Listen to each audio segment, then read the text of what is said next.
deer and wildlife need to be is also a problem. And free energy is not going to necessarily stop that. So it's human living patterns itself that are a threat to much of the global ecosystem. We need to keep this in mind. Will the Galactic Federation save us? I'm a great believer. Well, I'm not trying to encourage laughter here. I mean, maybe I shouldn't have phrased it this way.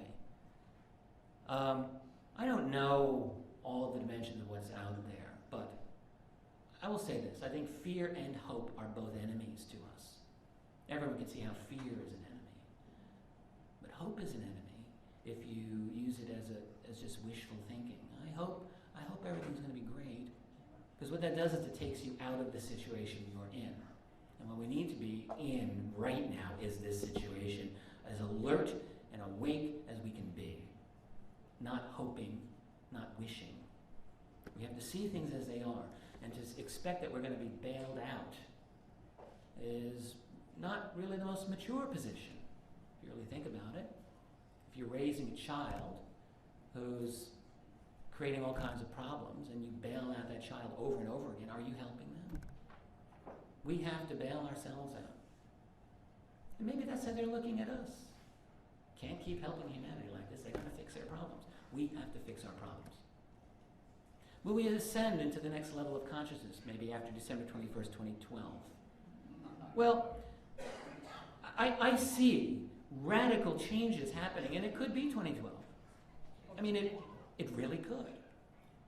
Whether it's going to happen because of, in relation to the, for example, the Mayan calendar predictions and so forth, I'm not taking a position on it.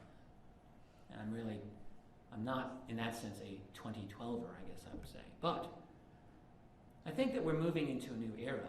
But then to assume that we're all going to jump into the next level, that I'm not buying it.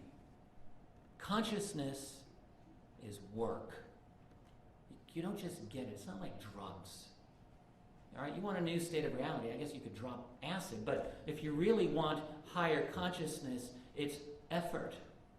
It doesn't just happen. We have to work at it. And that means we have to look at ourselves, we have to look at our world in a very clear way. And so I'm just, again, here to caution against this idea that somehow, when it all transforms, it's all going to be great. It's going to be difficult. It's not going to just become easy all of a sudden. The problems that we have are very concrete, and the solutions we are going to have to bring to bear are going to be sometimes very difficult. It'll be challenging.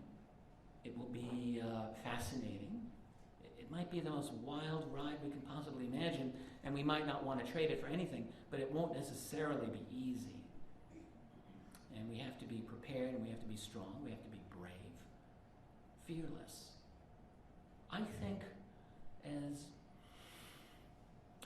as skeptical and down and pessimistic as I can sometimes be about the situation, I retain hope in the sense that, I know, I just said it could be our enemy, but I still retain a belief that we really can pull ourselves out of this difficult situation. I'll always believe that. I will never want to give up on us as a species. And I hope you don't either. And I think that we're going to be moving in the next few years into a direction that is just going to blow our minds. We're going to have to be bringing our A game to it all. And I'd like to let you know, the last thing is that I'm working on 2 books right now. I'm working on the 3rd volume of my history, is UFOs and the National Security State. But I'm also working on a book that will be out before then. It'll be out in September. I'm co-authoring it with a gentleman. If you're familiar with the television show that was called Dark Skies back in the 1990s, a good show. Kind of neat, very neat. The creator of that show is Bryce Zabel.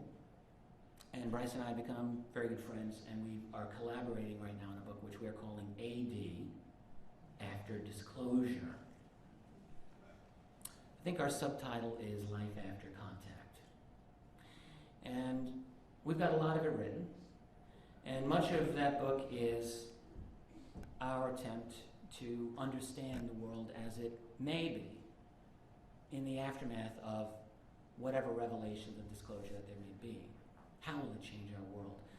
And again, my emphasis is to avoid the utopianisms and to try to look at this as concretely as possible.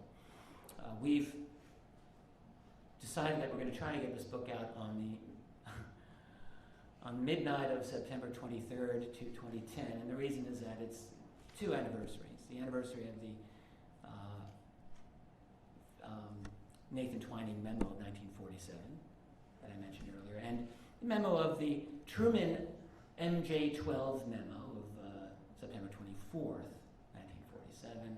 We thought we're going to get it for both of those, and we're going to release this book.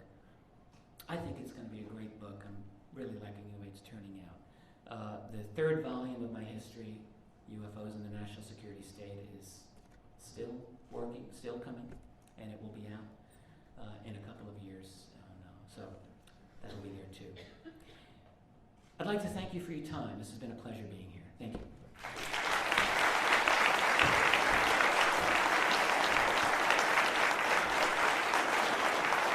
I don't believe that there will be time for questions, unfortunately, unless some of you correct me, but I have a feeling that I've taken all of the time I've been allotted and then some.